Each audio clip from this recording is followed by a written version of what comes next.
Most of the turtles are dead at this point. It's time for Michelangelo to get revenge for his brothers. This is the Comicstorian channel where I take some of your favorite trade paperbacks and single issues and I break them down into digestible bites to help you understand. Then I read them dramatically back to you.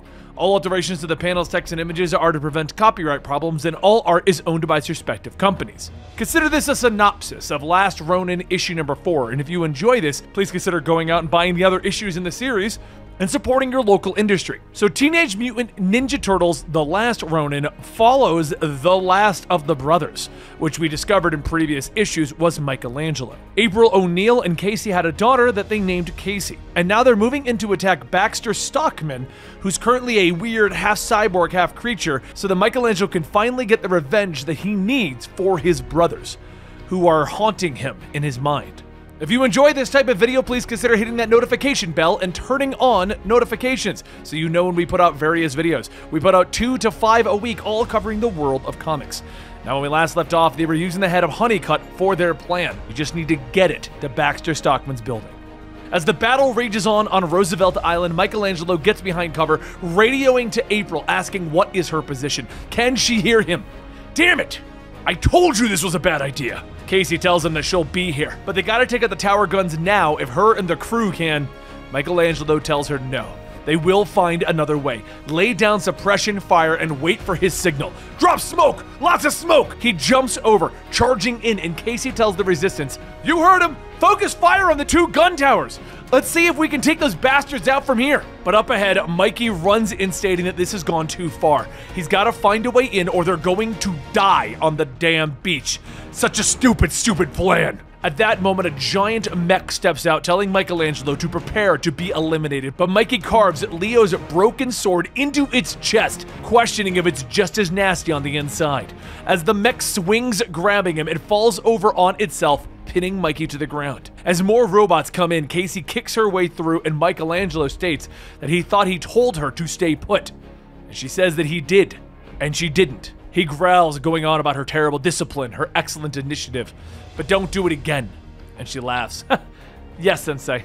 But before this battle, we go back just a little while. Casey was training, and one night Michelangelo started to watch as his brothers in his mind told him that it would be interesting to see what she can do in 10 years. Except they don't have 10 years. As she stops hitting the bag, Mikey chimes in, telling her, "You're getting cardio, but other than that was about useless." She shouts that she has skills, and she's never had some ninja master showing her anything, and she still kicks butt across the city. So Mikey challenges her. "Hit me, as hard as you can. I want to see if you're just a child pretending to be a warrior." She yells as she charges in, and Mikey tells her, "Good thing you screamed so I knew you were coming." She keeps attacking, but Mikey deflects it all and finally throws her to the ground, telling her not to get up. She's been warned. Of course, she doesn't listen, and she goes back to attacking. But the longer that she goes, the slower that she swings. He tells her that she's burning all of her energy, running on fumes. She's very tired. He slams her into a wall, telling her, "Please feel free to take this time to think about all the things you could have done differently." "Fine, I give." And Mikey tells her that that's not the point. You don't want to just give up. Even the greatest warriors can't punch their way out of every confrontation. Sometimes it pays to be subtle, fluid, evasive, avoiding strikes rather than delivering them. Look, we might not know each other, but we're practically family and you need a teacher. You got skills, but a lot to learn. Too much to learn, but I might be willing to teach you. Just know it's my way or the highway, got it? She perks up. "Really? You'd be like my real teacher?" And Mikey corrects her. "Sensei." And she hugs him. "Right! A sensei!" As Casey leaves to wash up, Mikey contemplates if it was the right decision when April tells him that Splinter would be very proud of him. Mikey looks back. "Sorry, I didn't mean to overstep." And April tells him it's okay. In fact, speaking of Splinter, she needs to know what happened. What happened to Splinter? Mikey sighs. "Your family. You deserve to know. When I arrived in Japan, I listened to the stories about the Hamada clan, and I found their village deep in the woods. Turned out the village was actually a compound, and one of the elders was there waiting for me. His name was Master Shintito, and I begged Shintito to tell me what happened to my father and my brother. Shintito didn't respond right away, and then said that there are people, creatures, teachers, warriors, heroes, and legends. Your father was all of these. They went to where the peace meeting was being held, but Splinter knew that something was off. He didn't fully trust this peace treaty. Turns out he was right, as it was an ambush by Hiroto. As the Foot surrounded them, they fought back against the masses, but even with their combined skill, they were no match for the Foot's sheer numbers. Hiroto gave the order to his archers to be ready, that he wished to end the rat's life himself, so Splinter ran towards him, throwing his sword. And as the archers let loose their arrows, Donatello shielded Splinter to the best of his ability. Even though Splinter's sword did land in the chest of Hiroto, he lived. And the Hamato archers then returned fire, but it was too late. Splinter and Donatello fell. And that was when Mikey learned that he was the last of his kind, a Ronin. That was when he decided the feud must end and that he would follow his father's journey. Train and complete the mission that they were intended for from birth. April takes his hand, telling him that she's sorry, but understands what he must do. He's here now, and that's what counts. The way that Casey has taken him in, it's amazing to watch. She never thought that Casey would connect with someone in such a way. Mikey asks if she's sure about that. Seems like their connection is by design. April's design. April asks what is he talking about, and Mikey turns back asking, so when were you gonna tell me that Casey has extra abilities? The way she moved, the way she fought, that was more than normal. When were you going to tell me? You didn't inject Casey, did you? April yells, of course not! I never would! I've run 1,000 tests on Casey since she was born. I was looking for the origin, and as far as I could tell, there are trace amounts of mutagen DNA that was passed from both of her parents. Parents who happen to have a nearly lifelong exposure to it from the company they kept. Mikey realizes what this means. Wait, we contaminated her?